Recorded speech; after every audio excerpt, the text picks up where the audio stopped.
Assalamualaikum warahmatullahi wabarakatuh. Selamat pagi, siang, sore, atau malam buat teman-teman semua.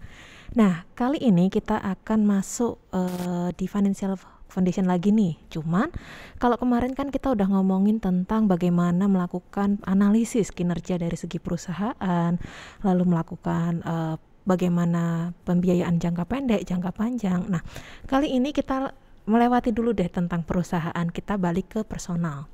Nah, hari ini atau kesempatan kali ini kita akan membahas atau bercerita tentang personal financial planning.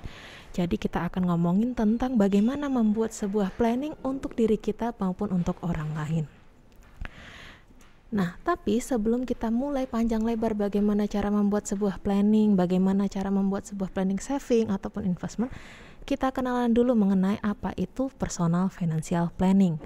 Kita kenalan kenapa penting mengenai membuat sebuah personal financial planning bagi diri kita maupun untuk orang lain. Secara dasarnya, kenapa harus ada financial planning? Ada 3 hal yang mendasari untuk membuat sebuah financial planning pentingnya.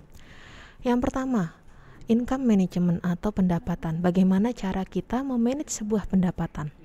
Nah, pendapatan di sini nggak hanya dari pendapatan yang didapat dari gaji ataupun pendapatan dari bisnis apapun, tapi pendapatan-pendapatan lainnya. Misalnya teman-teman belum mempunyai pekerjaan, teman-teman mendapatkan uang saku dari orang tua kalian. Nah, di sini financial planning juga bisa dibuat kayak bagaimana kalian memanage pengeluaran dari uang saku yang diberikan oleh orang tua kalian. Berapapun besarannya itu tetap bisa kita manage. Kenapa? Karena dengan adanya income management ini atau pendapatan, memanage sebuah pendapatan, kita bisa tahu kira-kira pengeluaran kita berapa, tabungan kita berapa, terus untuk apa saja, dan kita tahu batasan-batasan yang istilahnya remnya di mana. Nah, hal yang kedua kenapa penting sebuah financial planning adalah untuk investasi. Nah, investasi di sini bisa aja kan. Mungkin teman-teman mengatakan, oh investasi harus besar segala macam. Enggak. Ketika kita ngomongin investasi, ada beberapa instrumen investasi yang mungkin dari biaya yang sangat rendah itu bisa dilakukan. Nah, dengan adanya financial planning, kita tahu kira-kira kita invest berapa, kemudian nantinya gimana, keuntungannya berapa. Dengan adanya itu nantinya diharapkan di kemudian hari teman-teman bisa mendapatkan keuntungan dan istilahnya buat ada jaga-jaga di situ. Dan yang terakhir kalau di financial planning adalah kaitannya dengan pensiun.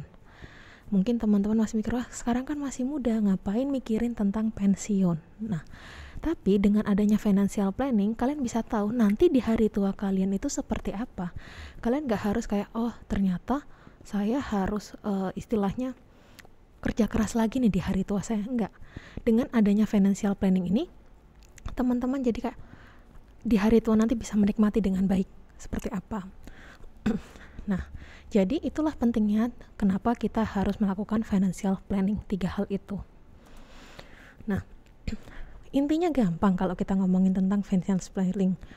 Secara teori gampang, yaitu menghabiskan sedikit pengeluaran daripada pendapatan.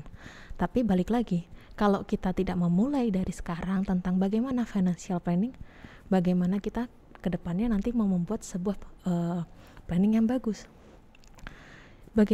Di sini nanti kita akan belajar bagaimana kita mengetahui pendapatan kita seperti apa, lalu pengeluaran kita apa saja, listnya apa saja, kira-kira yang bisa dikurangin itu apa saja. Oke, untuk perkenalan mengenai financial planning sampai di sini, selanjutnya di sub selanjutnya. Terima kasih.